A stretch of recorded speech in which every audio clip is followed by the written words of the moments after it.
我哋就睇一睇住客點樣描述漏水狀況。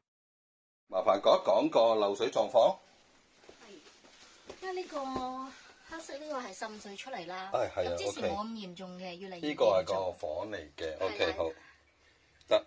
然後咧就會有好多一隻隻細隻嘅昆蟲。OK 明白。係啦。好得。咁發生咗幾耐度啊？都好耐啦。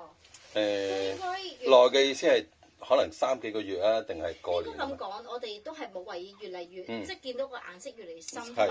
後尾發現有一隻隻嘅蟲仔先開始處理。OK 明白。好，仲有冇其他位置？最主要呢度咯。OK 最主要呢度嘅。係啦。嗰邊就冇嘅，我就嗱，移開張凳。好得。OK。得 OK 好得明白。好，咁就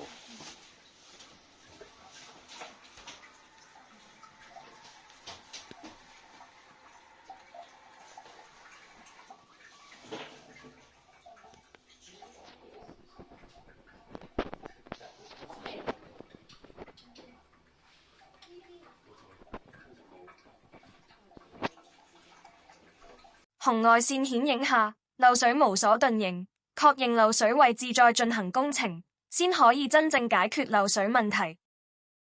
漏水其實一個好繁複嘅問題，如果胡亂去做工程，睇唔到會解決到問題。所以如果要解決到漏水問題，首先應該揾漏水專業人士用唔同嘅儀器，確定好漏水問題先至定點做工程。如果唔係，只會浪費時間及金錢。